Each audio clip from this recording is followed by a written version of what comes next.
Hai, hari ini kita akan membahas tentang robot welding atau robot las. Jadi robot welding adalah suatu alat atau perkakas yang sering digunakan dalam dunia industri atau mesin produksi, terutama di bidang otomotif. Seiring dengan perkembangan teknologi, tenaga manusia akan semakin ditinggalkan dan industri besar akan beralih menggunakan robot, termasuk dalam robot pengelasan atau robot welding. Industri besar otomotif sudah menggunakan alat-alat modern dan mulai meninggalkan alat-alat konvensional. Perusahaan lebih memilih untuk menggunakan robot karena hasilnya akan lebih efektif, akurat, efisien, dan lebih dibandingkan jika dikerjakan oleh tenaga manusia. Ini adalah contoh dari robot welding yang digunakan pada dunia otomotif untuk mempermudah pekerjaan manusia.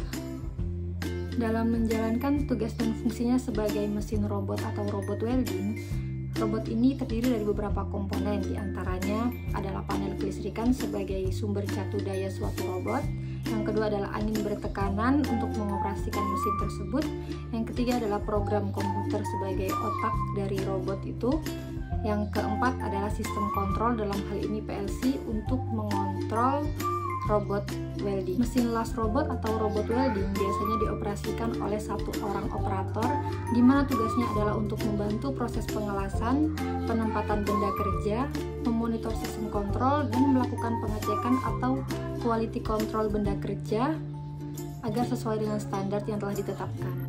Cara kerja robot ini adalah jika diberi suplai daya listrik, maka akan menghidupkan mesin. Angin yang bertekanan akan membuat aktuator robot bergerak untuk mengelas dan menjalankan perintah sesuai dengan sistem kontrol yang telah diprogram.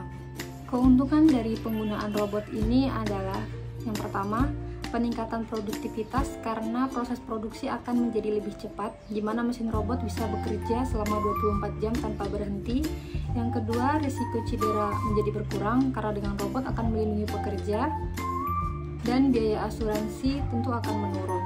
Yang ketiga, biaya produksi akan semakin rendah dan menghemat karena penggunaan robot, berarti akan lebih sedikit bahan yang digunakan dan akan sedikit waktu produksi yang terbuang. Yang ketiga, mengurangi biaya tenaga kerja. Yang empat, kualitas hasil yang konsisten. Yang kelima adalah mengurangi limbah. Namun tentu ada kekurangan dari penggunaan robot welding atau robot las ini. Di antaranya, yang pertama akan kehilangan pekerjaan, tenaga kerja dan upah karena telah digantikan oleh robot.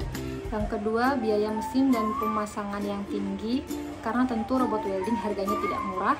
Yang ketiga, biaya pelatihan khusus untuk operator yang menjalankan mesin. Yang keempat adalah fungsionalitas terbatas. Yang kelima adalah kontrol kualitasnya tertunda. Robot welding ini tentu sudah sangat membantu pekerjaan manusia dalam bidang produksi, terutama di bidang otomotif. Namun masih ada beberapa fitur yang bisa dikembangkan dalam robot welding ini, yaitu ditambahnya modul IoT untuk pengoperasian dan monitoring dalam jarak jauh.